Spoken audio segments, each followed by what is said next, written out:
The perfect snack for your kids or even adults, donuts. Simpol, luto na, ha. So let's start by making our dough. So we have our flour, our yeast, and I'll just add my sugar. Blend it together. So I'm using my mixer here, pero you can do it by hand. I will just like transfer my dry ingredients, my flour, my sugar, and yeast together. And I will combine 1 cup of milk with my egg, salt, and vanilla. Yeah. Everything there, mix it together. I will just pour my liquid. I will just begin to mix everything together. Hinay-hinay lang sa simula. Then, just let it mix together until it's well combined. Be sure to scrape the sides, no? We want our donuts to be very nice, fluffy, and tender. Sometimes when making dough, you wonder why your dough is so wet. But you really have to let it rest for a while for all the flour to absorb the moisture. So sometimes nagtataka tayo, ba't ang basa ng dough natin? We just have to take some time to let the flour absorb the moisture. No? So let's just continue to knead or mix our dough until it becomes very sticky. No?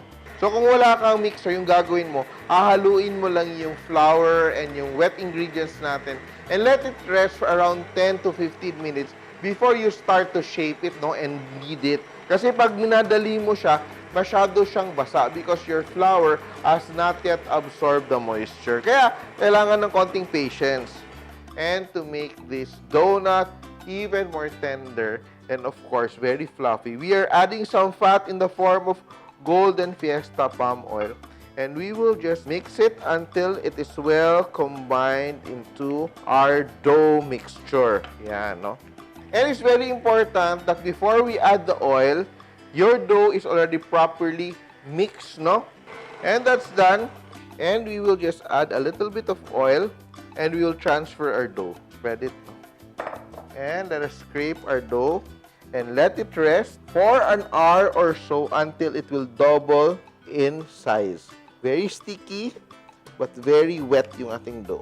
For better flavor, what you can do is you chill this overnight and you will have an amazing donut. And we will cover our dough and let it rest for an hour or so. And look at that, I already made one ahead of time. Dahil mataas nga yung hydration ko, sobrang taas ng alsa niya. And let's just deflate it, no? So look at our dough, no? It's very nice, very sticky, very pliable. And I will just let it rest on my work surface.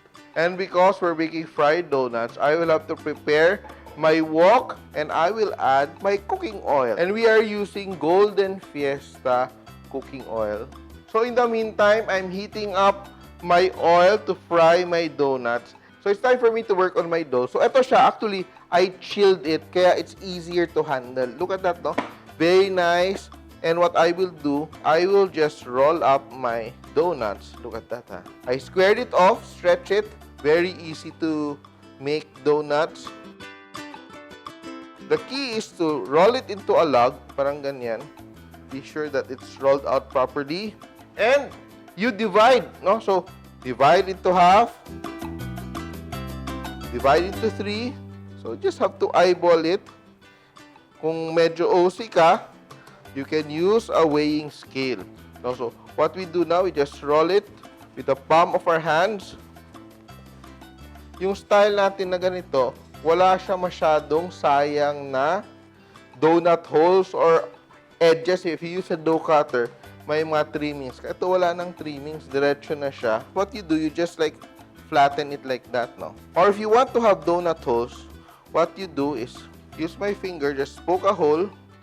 Yan. Hilot-hilot mo na siya. Yan. So you have to let it rest for around 8 to 10 minutes before frying. In the meantime, while resting our donuts, I will make a very simple sugar glaze.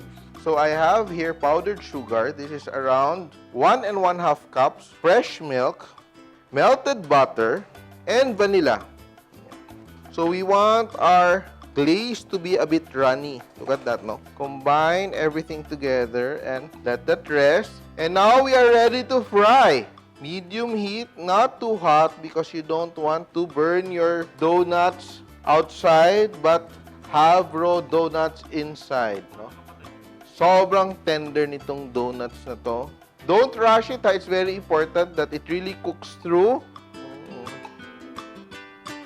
And our donuts are done. And while our donuts are still warm, dip it in our glaze. Beautiful, no? You can also add honey to this to give it a honey flavor. If you want to add sprinkles or other goodies, do it while your glaze is still warm so it will stick, or else hindi na siya kakapit. So remember, you can bake someone happy kahit wala kayong oven. And for this recipe, you can also find it in the Baking Simpol cookbook. Kaya, eto na ang ating glazed donuts, Sinful!